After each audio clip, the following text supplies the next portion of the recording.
Rumah kontrakan nomor 13 di ujung gang itu sebetulnya hanya rumah petak reot, 2 kamar sempit, dapur bocor, dan kamar mandi yang tak punya pintu rapat.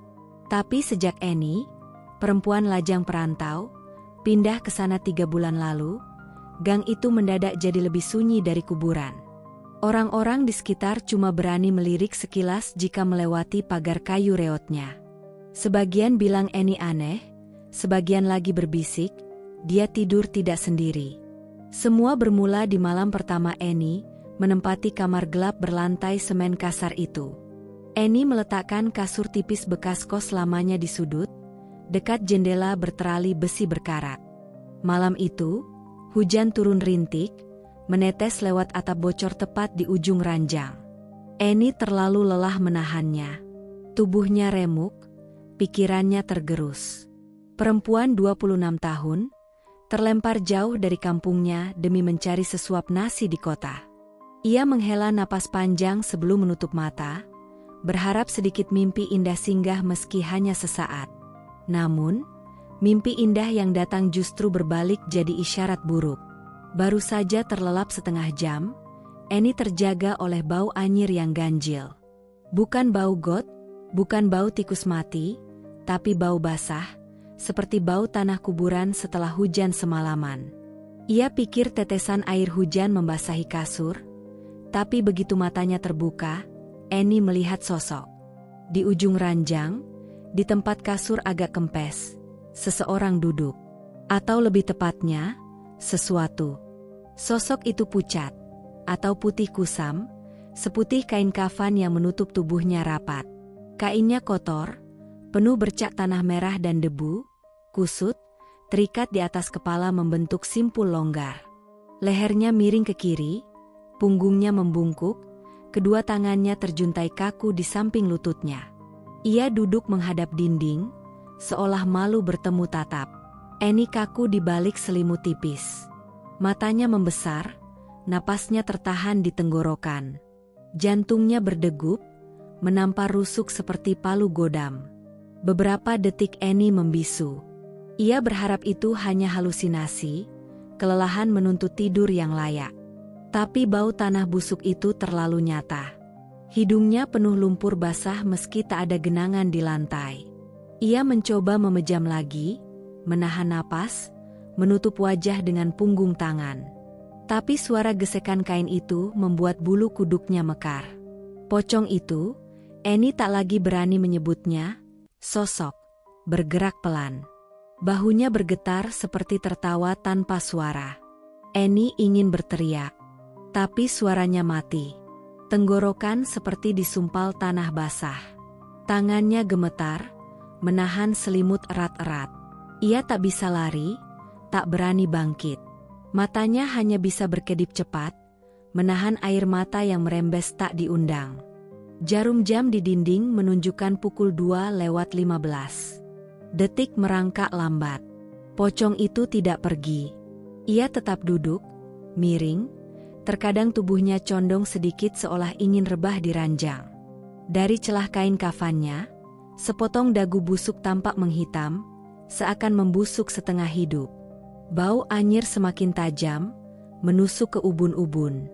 Tiba-tiba terdengar suara, lirih, seperti bisikan di bawah tanah, terlalu berat untuk ukuran manusia. Tidurlah, begitu pelan, tapi jelas di telinga Annie. Matanya membulat.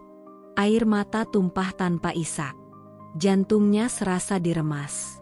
Ia menggigil, menutup mulut dengan tangan agar jeritnya tak meledak. Namun tubuhnya mematung di kasur tipis. Hujan di luar semakin deras, menimpa genteng seng rapuh, gemeretak bising memecah sunyi.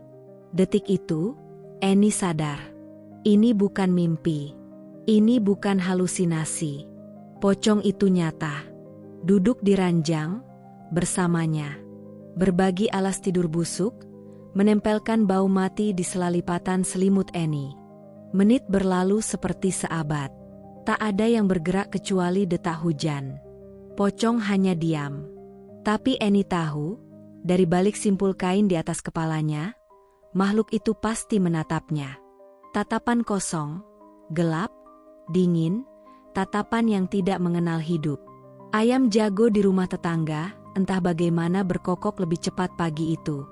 Mungkin merasakan getar kematian yang mengendap di rumah nomor 13. Saat suara ayam menembus jendela, Annie nekat membuka selimut perlahan. Tangannya dingin, lututnya gemetar. Kasur di ujung kaki kosong. Tak ada pocong. Hanya basah tanah becek membekas di spray kusut, bentuknya bulat lonjong seperti bekas duduk. Di dinding, menempel tanah liat kehitaman, menetes lambat ke lantai. Mata Annie berkaca-kaca. Ia meraba bekas tanah di kasur dengan ujung jari. Basah, berbau tajam. Tenggorokannya tercekat. Napasnya pendek, paru-paru mendadak terasa sempit. Ia ingin kabur. Membayangkan berlari ke jalan, berteriak minta tolong. Tapi siapa yang percaya? Siapa yang mau membantu perempuan sendirian di kota? Menyewa kontrakan reot dengan tabungan pas-pasan? Hari itu Annie bekerja seperti mayat berjalan. Di pabrik garmen tempatnya menjahit, jarum mesin sering macet hanya karena tangannya gemetar. Teman-temannya hanya bertanya singkat, "Sakit, Ni?" Annie mengangguk bohong. Bagaimana menjelaskan ia tak sakit, hanya tak tidur bersama manusia? Tak ada yang bisa memahami, apalagi percaya. Malam kedua, Annie mencoba berjaga. Ia pasang radio tua, berharap suara dangdut koplo bisa mengusir gelap. Tapi jam 1 dini hari, baterai radio mati. Suara sunyi merayap lagi ke sela kamar. Bau tanah basah muncul pelan. Annie menahan kantuk, menatap jendela berembun. Ketika matanya sempat terpejam sekejap, suara kain diseret terdengar. Pocong itu datang lagi. Duduk di pojok ranjang, menatap dinding. Kali ini ia lebih dekat. Bahunya hampir menempel kaki Annie. Peluh dingin merembes dari pelipis. Selimut ditarik menutupi dagu. Bau anyir menampar indera. Di luar, gerimis masih turun. Tikus got berlarian di langit-langit. Tapi bunyi napas pocong lebih jelas. Berat, pelan, dan basah. Annie menelan ludah. Jantungnya berlari liar. Tak ada doa yang sanggup diucap. Bibirnya keluh. Semalaman ia bertahan dalam ketakutan bisu. Menanti pagi dengan mata terbuka separuh, memandangi siluet putih kusut yang diam, seperti menunggu giliran untuk rebah di sisinya. Ketika fajar menembus jendela, sosok itu lenyap. Menyisakan tanah di spray, lumpur di bantal, dan bau kematian yang menempel di pori-pori Annie. Minggu berganti. Annie mulai terbiasa. Ranjang tak lagi miliknya sendiri. Setiap malam, pocong itu datang. Kadang duduk, kadang rebah di samping, membisikkan kata-kata yang tak dimengerti. Pernah suatu malam, Annie terbangun karena merasa dingin di punggung. Ketika menoleh, pocong itu menempel di belakangnya. Badannya kaku, tapi terasa berat menindih. Annie menangis, tapi tak bisa lari. Pocong hanya membisikkan, "Tidur, jangan bangun." Dalam sunyi, Ayu mendengar suaranya sendiri bergetar, "Aku harus tanam 2 jarum lagi." Ranti menatapnya dengan mata merah basah, tersenyum pahit. "Kalau kau tanam, kau kunci mereka di situ. Tapi kau juga terikat. Yu, mau sampai kapan kau cantik? Sampai kulitmu habis dimakan jarum?" Di luar, hujan reda. Tapi di dalam kamar, bau amis menempel di dinding, di kasur, di lipatan baju. Bau yang tidak akan hilang, sampai satu di antara mereka membayar hutang darah, atau menyeret orang lain ke liang kutukan yang sama. Hujan belum reda sejak sore. Air turun rapat menampar atap seng rumah kontrakan nomor 13, memercik lewat retakan plafon, menetes di lantai semen dingin. Annie duduk di sudut ranjang, lututnya dipeluk, mata merah menatap pintu kamar yang setengah menganga. Bau tanah basah kembali tercium. Di luar, suara kodok bersahutan, nyaring, memecah keheningan yang membuat malam semakin terasa panjang. Sudah 4 bulan Annie tidur bersama pocong. 4 bulan tanpa kepastian, tanpa jawaban, hanya tumpukan tanah busuk dan sprei yang selalu basah lumpur. Pabrik garmen tempatnya menjahit pun mulai protes. Annie makin sering tertidur di sela suara mesin jahit, jarum patah, benang kusut, pola kain berantakan. Manajer memperingatkan, "Kalau kamu begini terus, Annie, terpaksa kami berhentikan." Tapi bagaimana bisa Annie menjelaskan?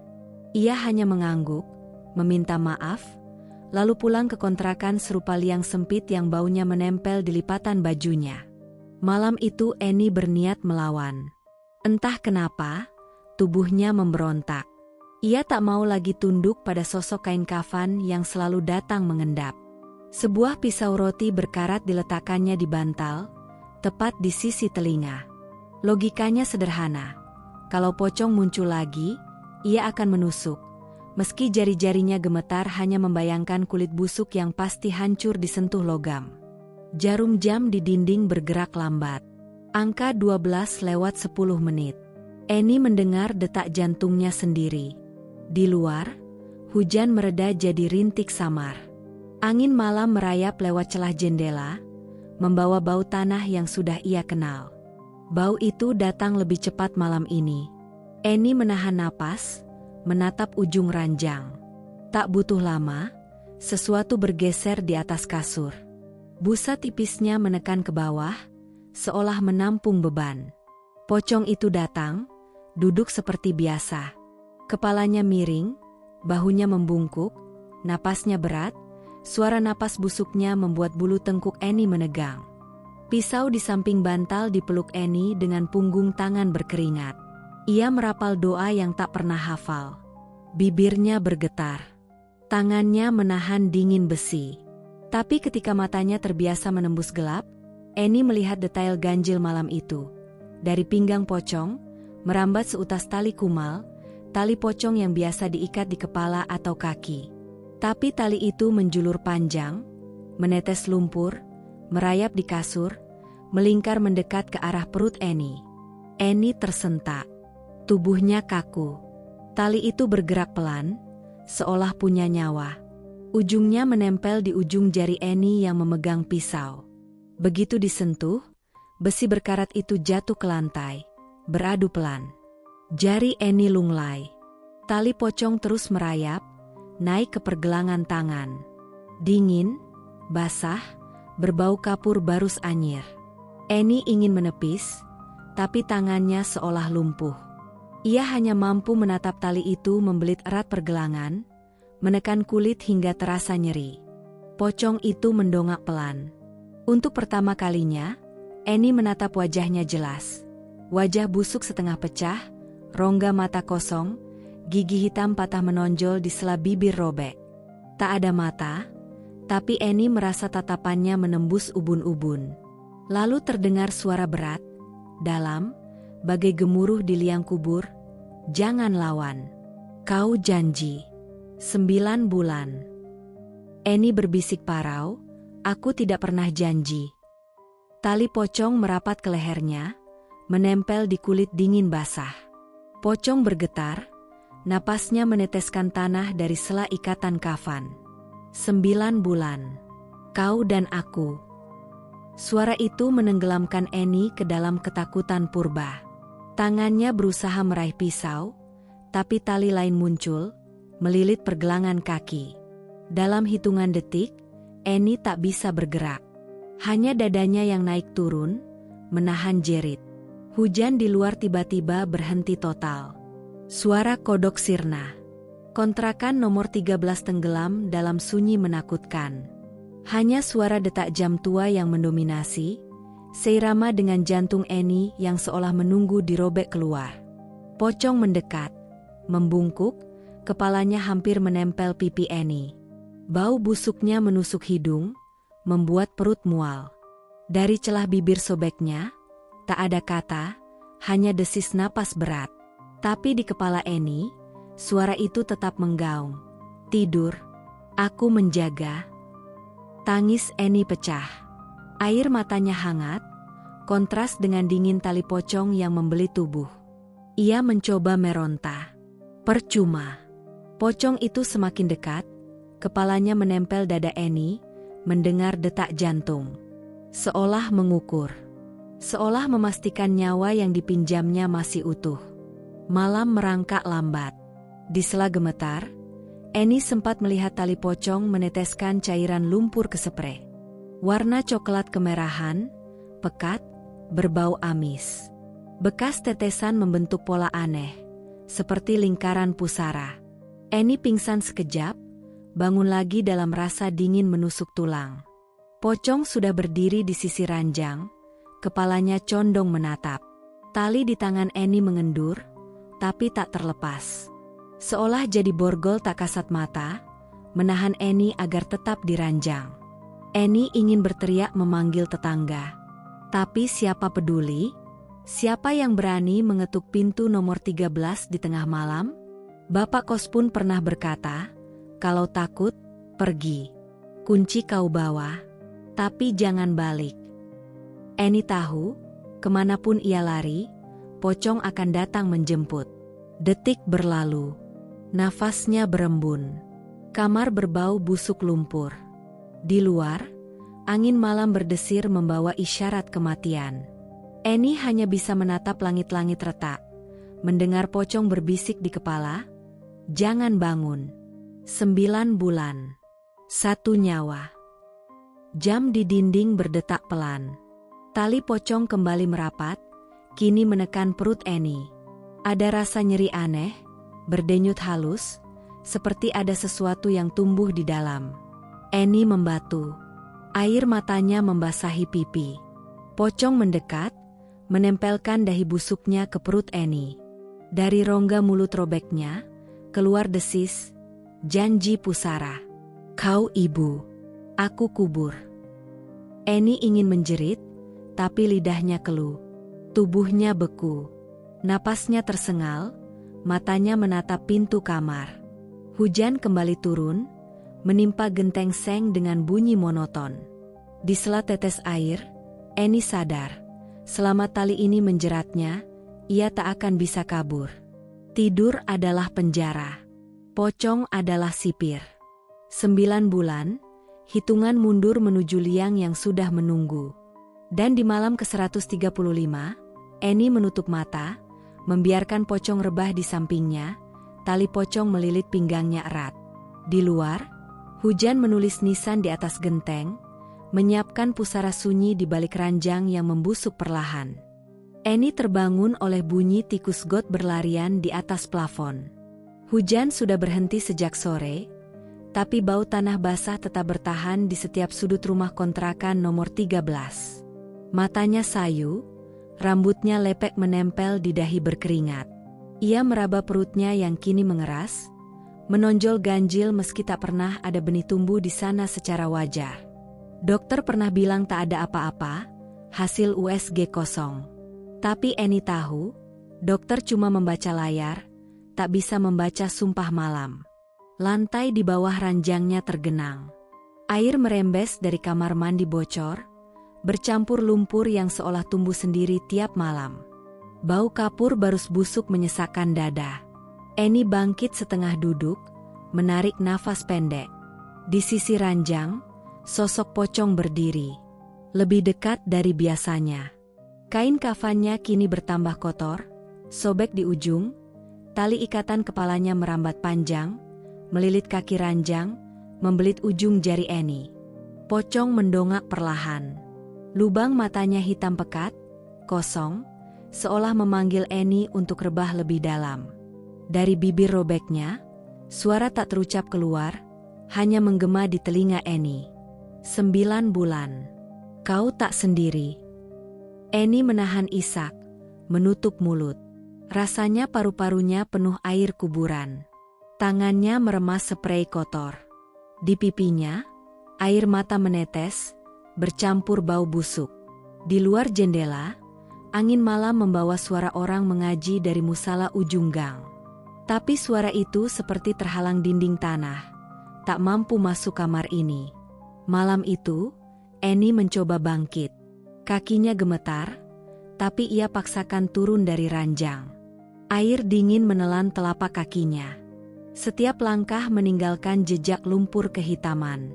Tali pocong tetap melilit pergelangan tangannya, merambat ke pinggang, menempel ke kulit seperti lintah.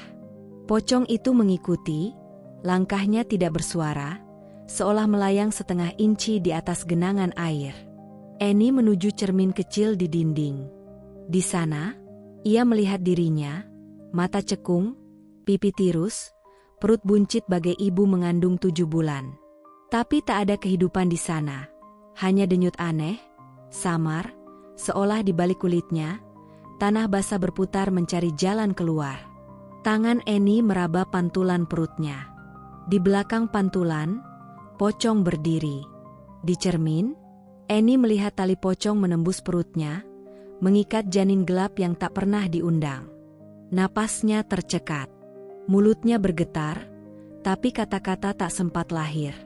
Pocong hanya mendekat, wajahnya menempel punggung Annie, napas beratnya membasahi tengkuk. Tidur. Sudah dekat, bisiknya, tapi bibirnya tetap kaku. Tiba-tiba terdengar ketukan di pintu. Suara Pak RT, parau tapi penuh ragu. Annie, kamu di dalam? Besok harus rapat RT, iuran sampah, enduk, suara manusia di luar terdengar ganjil, seperti jauh. Annie ingin balas memanggil, minta tolong, tapi tenggorokannya kaku. Tangannya terulur ke gagang pintu, tapi tali pocong menegang, menariknya mundur. Tubuhnya terbanting keranjang. Pintu bergeming. Pak RT menggumam sebentar, lalu langkahnya menjauh, suara sandal jepitnya terbenam di lumpur gang. Annie kembali terbaring. Tali pocong kini melilit lebih erat, membentuk simpul di perut. Ia menangis tanpa suara. Pocong duduk di tepi ranjang, kepalanya miring, mengawasi seperti patung penjaga kubur. Bau anyir menebal. Dari sela kaki Annie, genangan air makin hitam, seolah bocor dari dasar bumi. Di langit-langit, noda rembesan meluas, retakan merayap seperti akar mati. Jam berdetak pelan. Jarum pendek menembus angka 3. Annie mulai limbung. Kelopak matanya jatuh naik. Dalam kantuk setengah mimpi, ia melihat dirinya di tanah pekuburan. Kuburannya sendiri. Nisan kayu reot bertuliskan nama Annie Nurhayati, diapit 2 pusara tua tanpa nama. Di atas pusara, pocong itu berdiri, tali kafannya membelit batu nisan, meneteskan tanah kegundukan. Di samping pusara, sosok bayi pucat menangis, tapi tangisnya tanpa suara. Matanya hitam, mulutnya penuh lumpur. Bayi itu merangkak mendekat Annie, menempel di perutnya. Lalu hilang di telan bumi. Dalam mimpi, Annie menjerit. Tubuhnya menggeliat di ranjang lembab. Tali pocong mengencang. Pocong menunduk, wajah busuknya mendekati pusar Annie. Dari celah bibir sobeknya, suara terkubur, "Kau lahirkan. Aku jemput." Petir meledak di luar jendela, sekejap menerangi siluet mereka di dinding kusam. Kilat itu menampakkan tali pocong menjalar di seluruh tubuh Annie, membelit seperti akar. Di kakinya, air genangan berubah lumpur pekat, merayap naik membasahi sprei, bantal, hingga lehernya. Annie megap-megap. Nafasnya mendengus, separuh napasnya tertelan tanah. Matanya mencari pintu. Tak ada. Yang ada hanya bayangan pocong, makin dekat, makin berat menindih dada. Annie merasakan denyut perutnya semakin cepat, seperti jantung lain berdebar di dalam. Tangannya meraba perut, keras, hangat, tapi terasa dingin di dalam. Pocong meletakkan telapak tangan kaku di atasnya, napasnya memercik cairan busuk ke dagu Annie.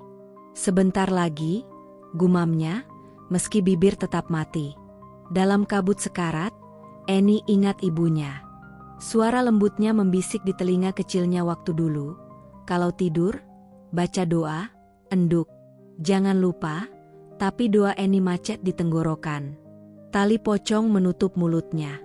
Air lumpur mengalir dari bantal, meresap ke rambut. Ranjang berguncang perlahan, berdecit di setiap desah nafas pocong. Dari luar, suara ayam jago berkokok. Fajar menetas samar. Tapi di kamar nomor 13, malam tak mau pergi. Pocong menempel di samping Annie, menunduk menatap pusar, seolah menunggu detik pecahnya janin yang bukan milik siapa-siapa. Annie mengerang. Air matanya menetes terakhir kali. Ia sempat melihat genteng retak di atas kepala, rembesan air menetes di kening, mencampur bau tanah. Tali pocong berdenyut, simpulnya merapat ke leher. Bibir Annie bergerak pelan, menggumam, entah doa atau kata pamit. Di luar, tak ada yang mendengar. Kontrakan nomor 13 tenggelam dalam lumpur pekat. 9 bulan janji pocong lunas malam itu, 1 nyawa tumbuh di perut busuk, 1 nyawa terkubur tanpa pusara. Saat mata Annie menutup, pocong merapatkan wajahnya ke pipi Annie. Dari rongga mulutnya, tanah jatuh perlahan ke bibir Annie, menutup napas, menenggelamkannya ke keheningan abadi. Dan esoknya, ketika warga gang menepi menatap pintu nomor 13, bau busuk menyelinap ke lorong. Mereka memanggil Annie, mengetuk, memanggil lagi. Tak ada jawaban. Saat pintu didobrak, hanya ranjang tua penuh lumpur, sprei sobek, gundukan kain kafan kosong di atas kasur. Tak ada Annie, tak ada bayi. Hanya tanah basah yang menetes, mengalir ke lantai, menandai pusara baru, pusara ranjang mati.